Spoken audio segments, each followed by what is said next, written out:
Friends, welcome to Spring Glen Church's live stream / podcast author interview. We call this Pastor Jack's Backpack. It's a series that is very semi-occasional opportunity for me to, interview and talk to and catch up with the authors of some books that I've been carrying around in my backpack and I'm very excited about and very interested in hearing more and gaining more understanding. For those of you who were in worship today, you already heard the brilliant perspectives of the Honorable New Haven City Councilman Darryl Brackeen Jr. And you get to hear some more. For those of you online who missed that sermon, make sure to go on our Facebook page or our YouTube feed to check out that sermon because you brought the word today. Thank you so much, Darryl. Yeah. Let's hear it. It was really powerful, and you felt the energy in the room and the responsiveness of the people in the room. So I'm very excited for this opportunity to dig a little bit deeper. Some of you already heard pieces of this intro, but I want to give it again for those who are joining us online. Darryl is an educator, a historian, theologian, entrepreneur, and political practitioner. Mr. Brackeen was born in New Haven, Connecticut to youth pastor Jill Darrison and the late Darryl Brackeen Sr., both of whom hail from Alma, Georgia. Am I saying that right? That's right. Alma, Georgia. He is a proud graduate of James Hill House High School in New Haven, a Fairfield University graduate with a degree in political science and history, a Fordham University graduate with a master's in religious education and practical theology. None of this abstract stuff. It's got to be practical. This is the real deal here. We got to put it to use. And is finishing his master's in business administration at Southern Connecticut State University. You do not sleep. No. You're working full time. You're doing a master's. You're writing a book. You're parenting 3 children. You are, this community leader. After receiving his education, Brackeen taught social studies within the New Haven public schools. From there, he realized the great need for educational reform in the state of Connecticut. Can I get an amen? Amen. And he became a community organizer at Connecticut Coalition for Achievement Now, which immediately led him into significant leadership roles at Educators for Excellence, serving as the Connecticut Managing Director of Outreach and serving as the Director of Regional Impact at Leadership for Educational Equity. Brackeen was recruited to become the District Executive Director of the New Haven YMCA Youth Center and Early Child Care Center and the Hamden North Haven YMCA and a 32-acre Camp Mountain Laurel, which I know a number of people, kids in our community attend that camp in the summer. And we have connected before, unbeknownst to me. I didn't even realize till we reconnected and got to know each other for some of the work that we did collecting school supplies that went to some of the students in your care. While his career grew, he never stopped serving and doing ministry work.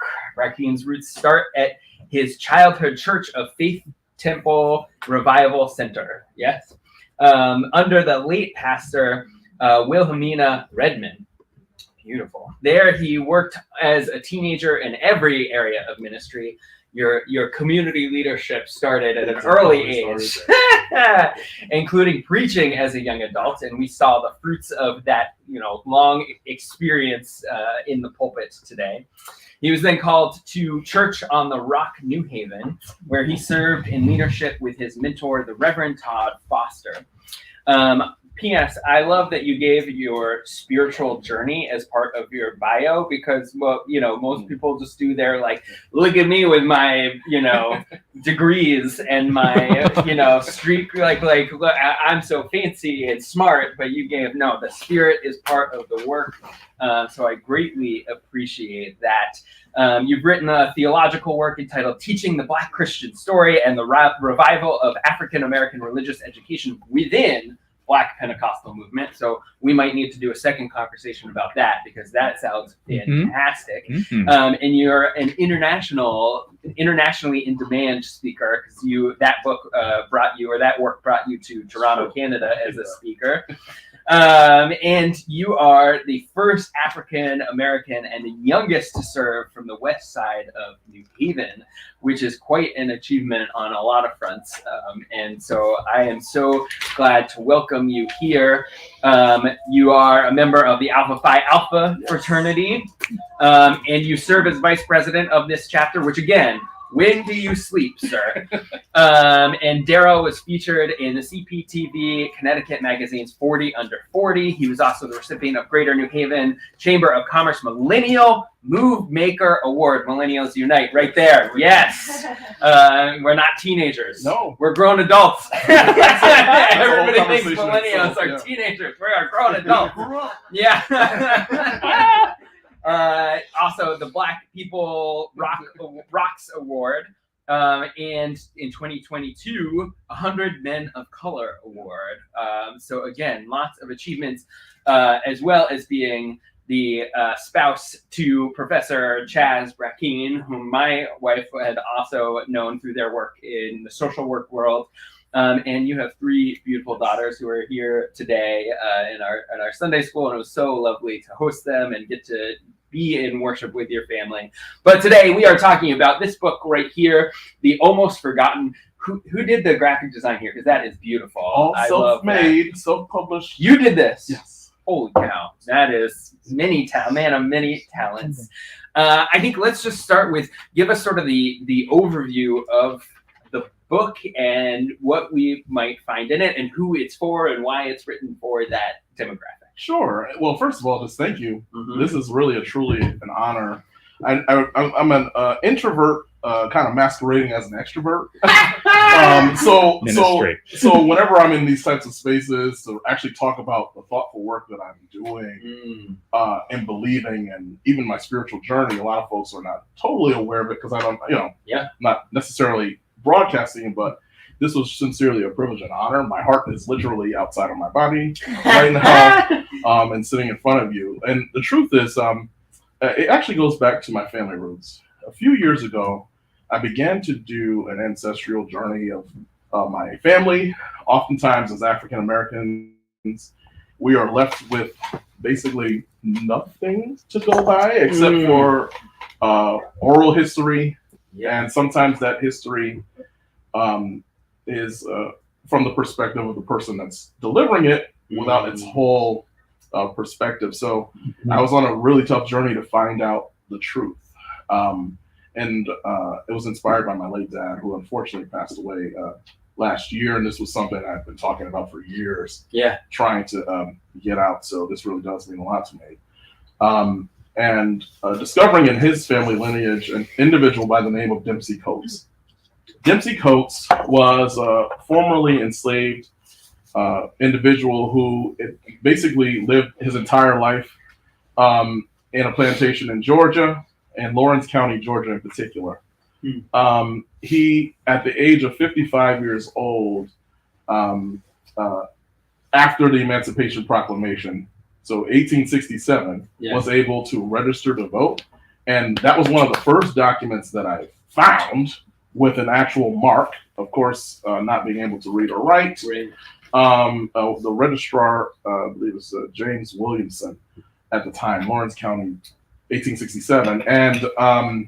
And that was just my total inspiration. And it totally explained why my father, my grandfather were all in some way, if not politically involved, involved with the United States Army. Public service has literally been in my lineage, kind of unexplained until now. Finding that document. And it turns out that he actually he was one of the first people to file a lawsuit with the Freedmen's Bureau in Lawrence County for back pay. And my dad was involved in the labor movement very deeply. Wow. And it was just like really enlightening to see that written on the paper. He's literally, the transcript is... So to clarify, filing for back pay for his years as an enslaved individual. Yes. Wow. I mean, like like coming to terms with the physical risk that he probably put himself in by doing that is just very powerful. And that really connects me to these gentlemen. Yeah. So of course, and I'm sorry, I just kind of marked up my book Yeah, here. yeah, do. But in particular, you'll highlight Jefferson Long, one of the congressmen. He was a representative in Georgia. Yeah. He just so happened to be the same representative that Dempsey Coates, I believe, there's no direct connection, but it's around the same time period, Right. same county, same location. Yeah. I would perceive that he actually voted Yeah. to elect the first African American to Congress during that time.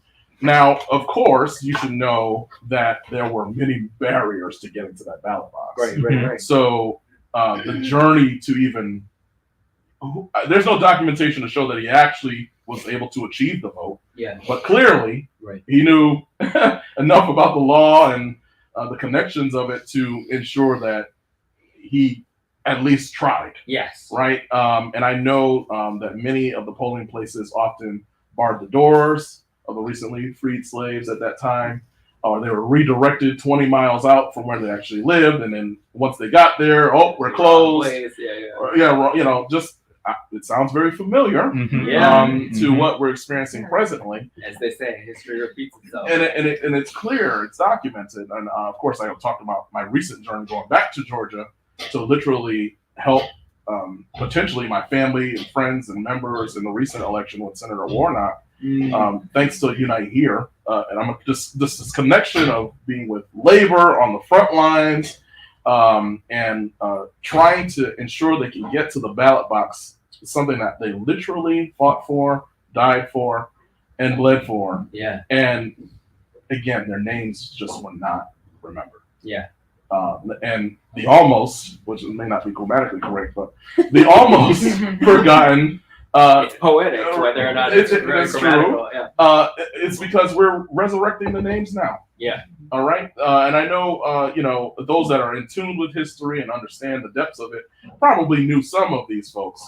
But I know that in my research, oftentimes there were very little documentation to trace their history, their early life, except for their time in Congress. And even I'm over talking, but no, you're like, this is so engaging. Keep over talking. Okay. I don't have to ask another question.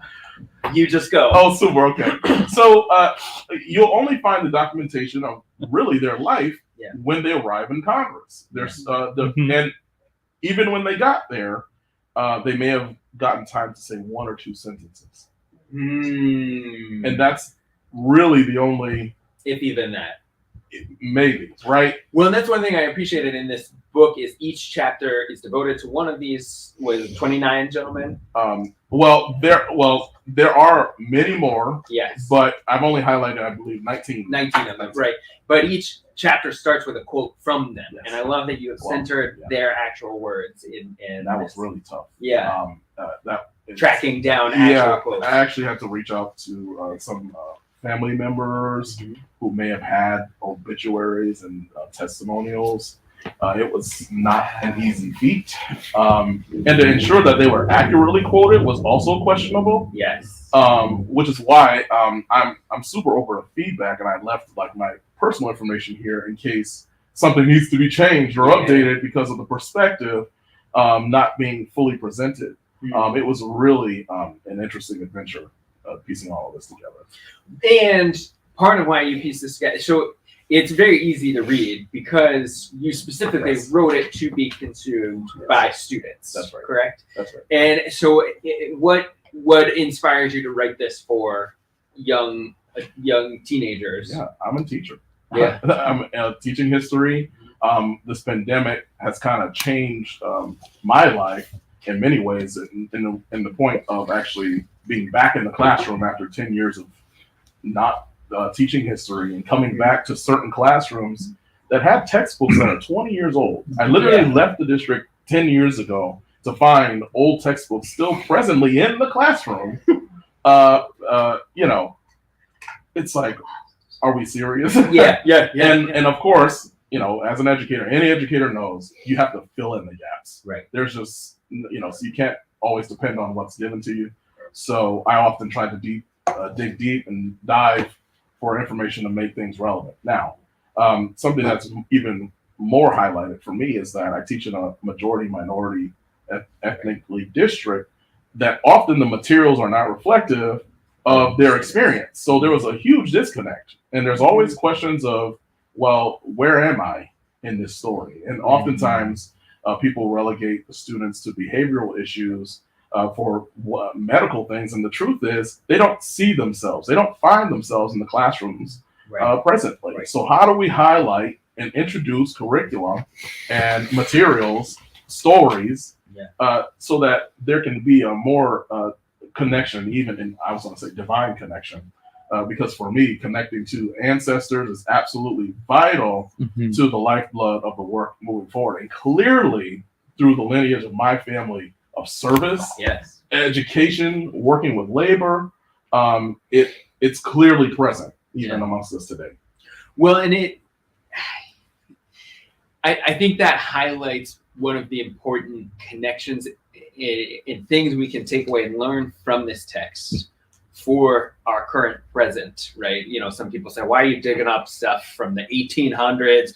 Haven't we changed? Haven't we got better? But every single one of these stories lifts up in either overt or subtle ways that a hurdle or wall was put in the way of these gentlemen from their service. And you know, some of them were very overt, like the KKK, right? Like you just invoked that, you know, there was violence involved. But some of it sounded very sort of, this isn't about race, right? Like would be the defense, but it really had a racial impact. So there was one gentleman who his state was, you know, leaned on the idea you had to be a citizen for 9 years, and like you were a slave until you weren't even a human until a few years ago. And you like those things that aren't about race and yet provide racist stumbling blocks. And how do you see that translating into the today? That's a whole series in itself. Yeah. Because I can literally list movements, present day, past, that have literally all of its roots connected back to 1619, which was the basis of the sermon earlier today. That history has not been accepted. It is literally being fought over at this very moment, politically, in our political system, as well as in certain districts. You know, it was very recently that the Connecticut State Legislature actually passed the implementation of Black and Hispanic and labor history being incorporated into our schools. And the school districts are having a really hard time actually implementing it. Well, there are none. Most of the textbooks that are supplied in our public school system are based in Texas in particular, even down to mathematics, Texas Instrument. I mean, we can name them. Hoffman, I don't want to name it. But the point is, don't give them platform. Right? They're mostly based in Texas, and we know that their body politic, the law, is literally writing out groups of people. And you would have to assume that if the textbooks are being produced there, that has to have some implication on the products being produced wherever, and most school districts are using them in some way, shape, or form. Right. Well, and I think that's the brilliance of the title, The Almost Forgotten. It highlights the fragility of the story, that in the way history is so weaponized right now, right? And like, why should we care what's happening in Florida or Texas? Well, because those are some of the biggest states. Textbooks in order to sell textbooks, have to align their content with those standards. So in a lot of ways, Texas and Florida set curriculum standards for the entire nation just by setting curriculum standards for their states. And so you see what's happening with DeSantis in Florida in under the guise of CRT, which just sort of seems like a boogeyman that is a catch-all phrase, right, for this history. Oh no, I want our kids to know history. I just don't want them to learn to hate America, or you know. So talk to me about that sort of work, the politicization of history, and you know, why it's important to reclaim it in the way that you have done here. he who has the pen has the history, and I said he and his for a reason. Yep. Because clearly it wasn't just folks from the African diaspora that were written out of history. Many Shiros, anyone, indigenous people, indigenous populations have been literally written out or demonized, right, as other. Yeah. And just a footnote in a story. It's not coincidental that the 1776 commission by President Trump during the pandemic, most people did not realize it even happened. Right. Was to intentionally debunk every fact of the 1619 project. Yeah. To therefore write out and ensure and block future curriculum to be based on it, and it's clearly systematically working in Texas and Florida in particular. Teachers are being criminalized for this subject. In Nevada, there was a proposal that was proposed to actually have body cameras for teachers, to have the body cameras to ensure that they were not teaching and incorporating this curriculum or just thus the real full American story within their classrooms. So not only is it politicized, it's now becoming weaponized. Right. Well, and I think I appreciate the way you're naming it's intersectional, right? Yes. That the thing that DeSantis is citing to decertify the AP African American or Black History program is that it talks about queer theory and queer history, and it's fascinating the way liberation is intertwined, just as oppression is intertwined and intersectional. Can you lift up? Some people say the tearing down of Confederate statues is erasing history, right? But what do you see as the difference between tearing down the statues versus banning this curriculum? Well, I will introduce an example to probably better explain what my answer or response to that is. Yeah. In Germany, we find that the impact of the Holocaust in addressing the ills and the issues there kind of played out a lot differently than what we see in America. Yes. They, in fact, erased most of the Nazism and the history throughout. There was reparations given, some form of it in some way. Right. Versus America, really glorifying the Confederacy. How do you erase something that is so foundational to the country? Yeah. What story would there be to tell? Right. We would have to take George Washington's name off of everything. Yeah. We'd have to take Jefferson's name off of everything. Yeah. What would we be presenting if we actually kind of went down the route of purging, so to speak, the ills that America presented when it was literally founded on these ills? Right. So that's one big question that I have still. How do you address that? And I think my answer is tell the full story.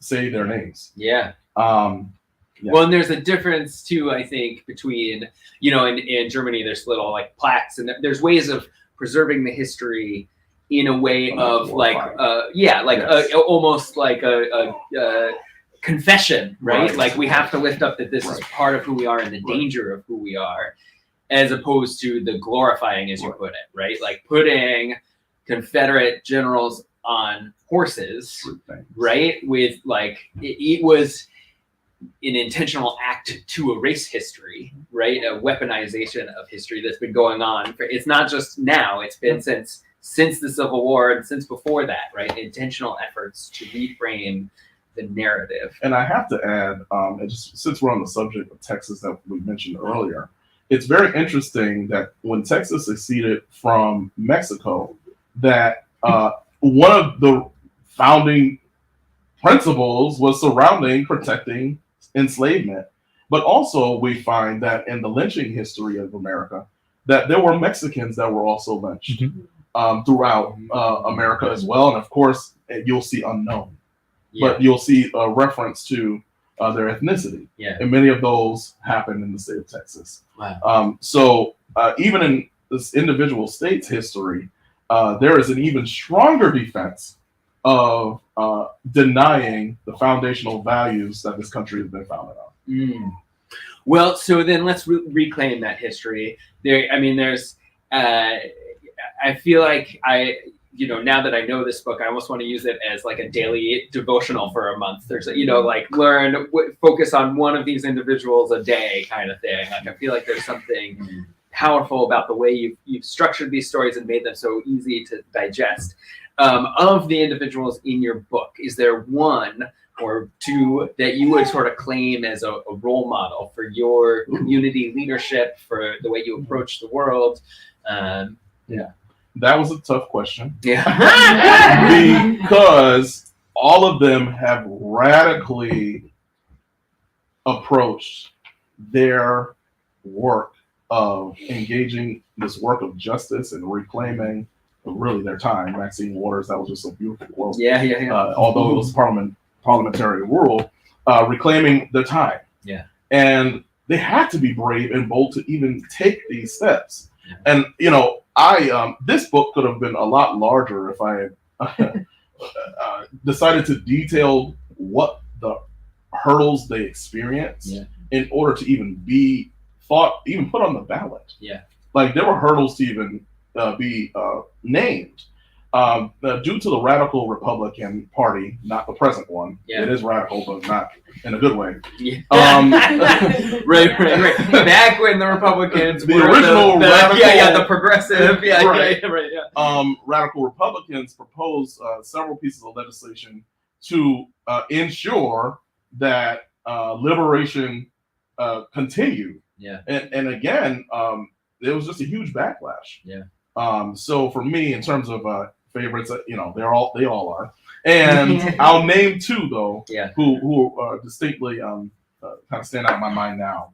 The Reverend Dr. Richard King. For me, his story is rooted in a way. So in my work personally, I have never lost the sense of God and the divine in what drives the work that I do. Yeah. I don't usually make decisions based off of, political calculation. It is literally based on what is the right thing to do. What brings justice to the most in terms of the impact that is being made. And also, what do the people have to say? Yeah. And you'll find that many of these individuals took votes on some things that they didn't personally agree with from time to time. For instance, this was a little shocking in the research. I found that there were some of these Congress people who actually voted to not punish former Confederate soldiers or what have you, but to provide a more educational approach and a more of a transition to acclimate themselves to what the United States of America is, force them to service.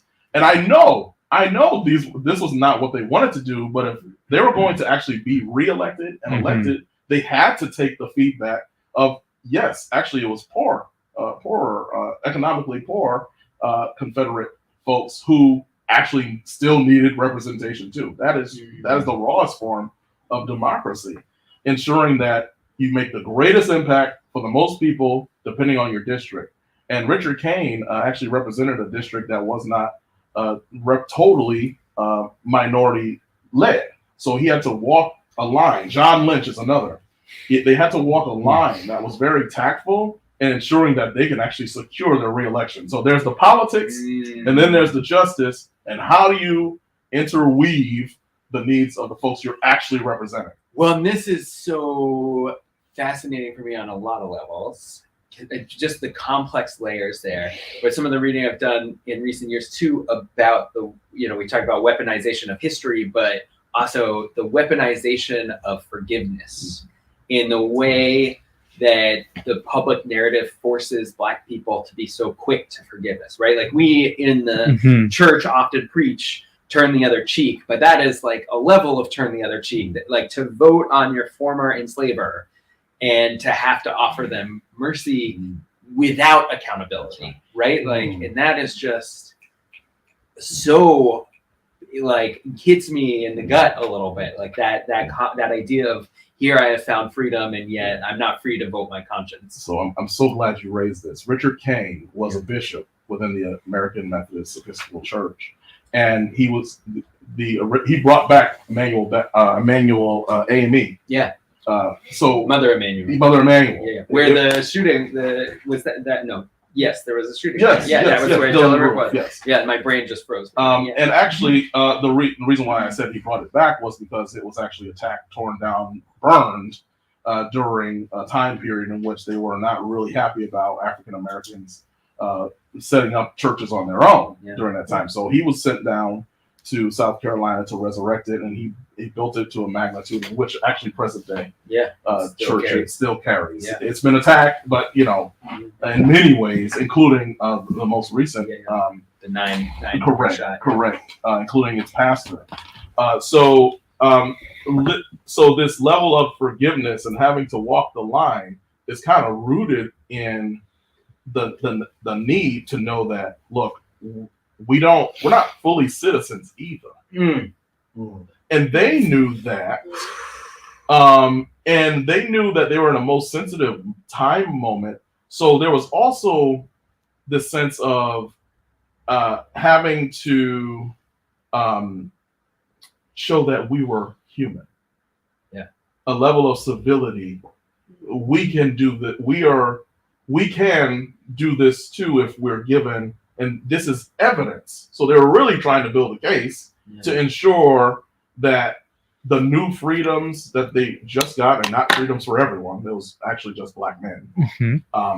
But the freedoms that was still given and created could be seen further down the line. And unfortunately, much like the backlash we see since the election of Barack Obama some years ago, and the rise of the Tea Party movement, and actually I can date back a little further back from then. There's been an underbelly that's been kind of consistent for many years that just kind of reared its head truly at his election, and even to the rise of Donald Trump.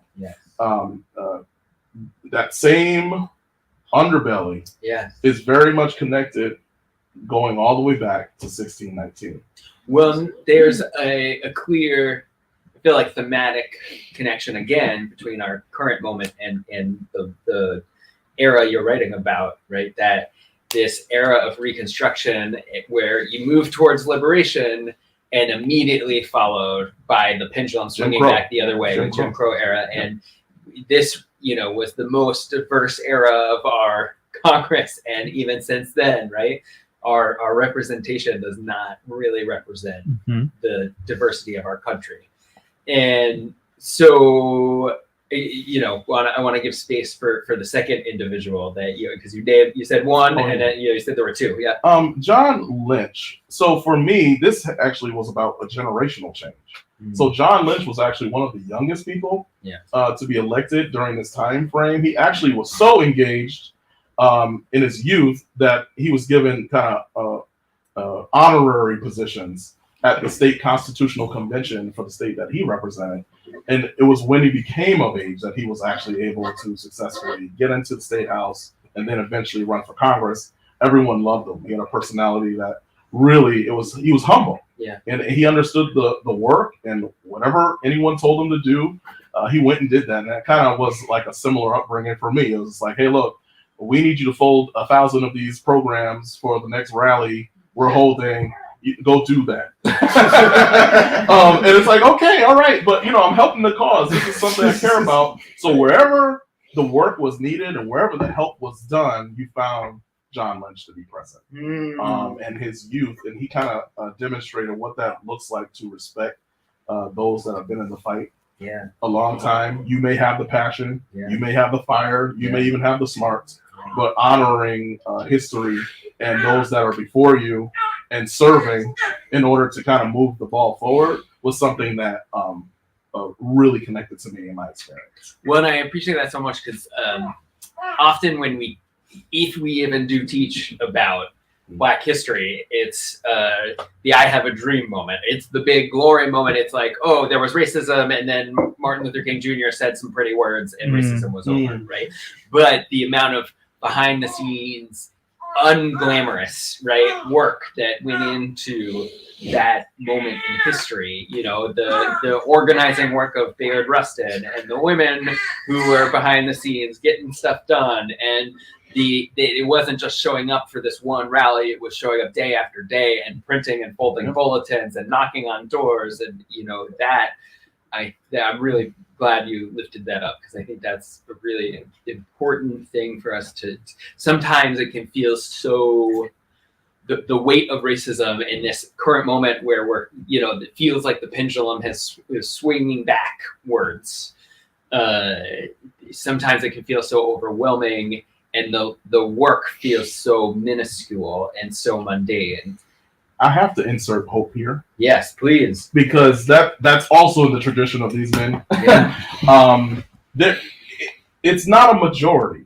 It's just the loudest who strategically figured out the political system that was already kind of set up for them. For success, yeah. And they're winning. Yeah. And we just need to figure out strategically how we strategically look at the electoral college. That's a whole nother discussion for another day. Yeah. And figure out strategically, how do we push back? How do we get to the work that needs to be done? I hate to say this, while there's work to be done in places like Connecticut, the work is in Georgia. The work is in Texas. The work is in Florida. How do we send our dollars? How do we phone bank? How do we send ourselves? I brought my entire family, and at that time, 2-3 week old Nyla there, to Georgia, because I knew my friends and family, they were being disenfranchised of their vote actively. Yeah. In action, there is hope. So as long as we're all working towards the better America, I have to carry that. And yes, it is heavy. But the one thing that all of these folks carried was hope. Because if they didn't, then why do the sacrifice? Well, and I think it's that balance. Last week I was preaching on the speck in your eye, log in my eye scripture, right? And that's the trouble is the work is everywhere, right? And so it's hard to pin down where to put our energies and our effort, right? There's Florida, there's Texas, there's Georgia, but also Connecticut surprisingly has very restrictive voting, housing regulations, issues. Housing issues. There's a big push right now for early voting in Connecticut, and there is a surprising amount of resistance to that work. And again, it's not about race, right? I'm not racist, but there's all sorts of excuses given for why we want to put barriers in the way of people voting that impact mostly brown and Black communities. And so I appreciate the way you're lifting up hope here as a sort of framework, and that it can become so disheartening. To have a little bit of hope in there is helpful. I'm going to in a second open it up for any questions from the gathered body here. So I'll give one more question while people think about what they might want to ask you. What was the most surprising thing you learned while working on this project? I probably shouldn't have been so surprised by this, but I was really shocked. Because we see the glorification of being in a political role, such as a congressperson, right? And we see present day, many of them are, they head to Wall Street and, lobby, and they do all kinds of things after their work. Many, not all, but many of these gentlemen end up in object poverty. Kind of in a nomadic state. Jeremiah Harrelson, one of the congressmen, actually, he ended up being a coal miner in Texas and Oklahoma. And a few years later, he's found in Denver, Colorado, hunting for his food and just trying to get to live. And he's actually killed by a wild animal. Wow. It is rumored There was no specific documentation, but many people who knew of him knew that, that was the state that he was in.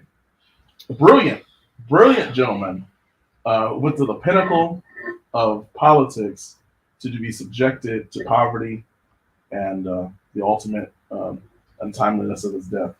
When again, that I think is what I appreciate about your work here is, and I think you noted in the intro, or maybe you said it this morning, that a lot of times the story of their lives is just focused on this one singular moment of achievement that we don't often hear about the beginning of their lives and the end of their lives. And in some ways, there's such diversity in their stories, and yet such a very common thread in their stories, right? So a lot of them some of them were raised enslaved. Some of them were the product of a forced relationship between an enslaver and their mothers, and some of them were born freemen, which surprised me. From we really only hear about enslaved people in the South, but the free people in the South, some of them were from the Caribbean. Yep. So one gentleman went to London for university. It was very fascinating, the diversity of their stories, and yet this thread and this pull towards public service.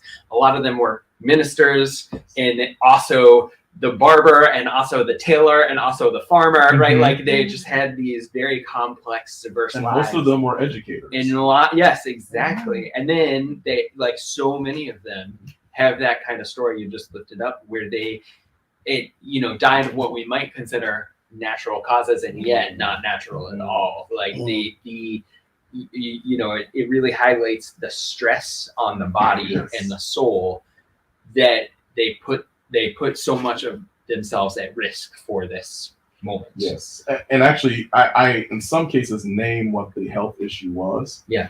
I'm reminded of a book called Medical Apartheid, which highlights the history and the impact of the stress. Yeah. And also the access to food. Yes. Interesting that's still an issue that impacts our community in a very huge way, and that also needing to be raised in our spaces of justice work, because if you don't have access to the best quality food that you possibly can, it also does not help in terms of trying to advance the livelihood of a person's life. So it's just really disheartening that these individuals had to endure the things that they did, but I know that they wouldn't have done it if they didn't feel like the impact that they were going to make would not have us sitting here this very day, potentially hoping, wondering that somebody remembered their name. Yeah, to continue their work. And so we'll open it up for a couple of questions here, see if there's any intrigue amongst the gathered body. Themes that really called to you that you want to sort of lift up. Yeah, Ian, go ahead. Hi, Darryl. Hello. Your talk and your preaching, I know Darryl as a politician who's elder in my ward, but now I get to see him as a preacher and a writer. Yeah. And an introvert. I mean, now it is clear to me. You have a light there that really needs to be, social off of it. But early on, Jack mentioned your earlier book about sort of a subtitle of practical theology, and that theology professor said, whatever theology gives you traction, go for it. And I was wondering what in your theological education or your faith gives you traction to do some of the things you do. What theology gives you traction? That's a guy who went to divinity school. Yes, that's a good question. Yeah, this is a great question, and I was joking with you kind of via email about I label myself as a Penta Baptist, raised in the Pentecostal church and the Pentecostal movement, which is a bit charismatic, but there's a difference between the Black Pentecostal church and what they call the evangelical church. So that's a whole other conversation for another day. And also following the lights of many Baptist preachers, Abyssinian Baptist Church, and all of the great leaders, Greater Allen Cathedral, the AME, even American Methodist following. So for me, liberation theology is the stream of hope. I do find that I have to bob and weave with some of the theological understandings of what I've experienced and what actually, quite frankly, the space that I'm in. But the bottom line is liberation has always been the bottom line of the Black church universally, although in varying ways, and how you actually follow that out. So for me, as for me in my house, the work of social justice is the work of the Lord. That's my answer to that question. You can pass on this question because this is again like it deserves 5 more sessions. But in that question, and you sort of got hint at it here in a church that was founded in a moment of intentional segregation, right? The urban suburban flight. We constantly struggle with that question of desegregation in the church, right? And I think some of that tension is that Black church is such a place of safe harbor for Black people in this world, right? That is the place where you can fully inhabit yourself in a way that you might have to adjust in order to fit in white predominant space, right? Where do you see in the question of hope, do you see a possibility of desegregation of churches, right? I mean, there's the work of desegregating schools, desegregating neighborhoods. So for us as people of faith, do you see that as a possible future, or are we sort of hopelessly bound by our bigger constraints? My response to that is, this is America. Yeah. It is rooted in how America began. Amen. Interesting that the slave ship brought in 1619 is never mentioned, but the Mayflower is highlighted as one of the pinnacle of religious thought and the Puritan movement. I'll stop there. Because that is a loaded question. That is a loaded question, yes, and the work continues. Other questions from the crowd? Yeah, right. Darryl, speaking of systemic racism and systems, if you can describe the 19 office holders in your book and others that you've researched, how they reacted to the election of 1876, the end of Reconstruction, because a deal was cut, speaking of the Electoral College. Yes. All of it, I won't say that they were fearful, but I could see how they could be afraid for their lives mostly, and the lives of their family. There were a few things happening all at once. The development and the rise of the KKK in 1865, if I'm not mistaken.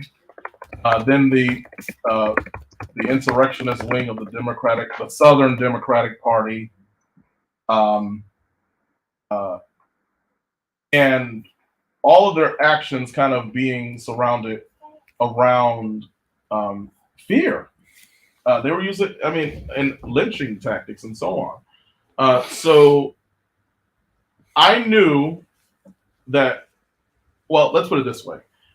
Some of these individuals took different positions politically than others, and you'll see that kind of happen, like that walking the line. Some of them were kind of like, hey, look, for the advancement and ensuring that I represent the majority here, I'll do this and this and this. I don't agree, but I'll stand for it. Versus a Richard Kane, who was absolutely to the very end, absolutely not going to take anything less than full liberation and full freedom, full citizenship to the very end, and it did cost him, his election. I don't believe many of them lasted in their elected positions after 1867, the 66, whatever the next re-election. No, they were elected 1867, 1877. Excuse me. In terms of ascribing for their re-elections or just being politically active. The Republican Party were also having some issues I don't want to take too much time on that, but they were pretty divided and things were changing as well. And of course, I have to name the Northern Democrats. Not also, they're not very helpful during this time period exactly either. So, I have to note and I have to state for the record, slavery was throughout all of the 13 colonies, and it persisted for a very long time. Yeah. And I know we like to kind of paint that scapegoat the South, and I just can't. In this full history, the fullness of history, we have to tell the fullness of the truth. And racism still persisted even after. And it's in law. There are some Connecticut laws that are still on the books. And again, that's a whole nother conversation that are still rooted in the fact of, sure, there's no slavery, but here are some things to block you and your fullness here, even in Connecticut. So. Well, in that regard, there's, Middletown, right? Yes. Put in a plaque a few years ago honoring or memorializing the hard truth that was a slave trade port. So I think that's a very important point for us. It's not just over there; it's everywhere. So yeah, let's do maybe one more question out there, and then we'll wrap it up.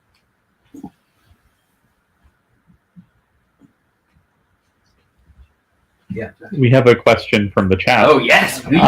Diane Lewis asks, how does the transformation of the spirit in a culture figure into this, and how do we make it happen? Ooh, transformation of the spirit. I think we need to call a conference of many clergy. Revival. It's all revival.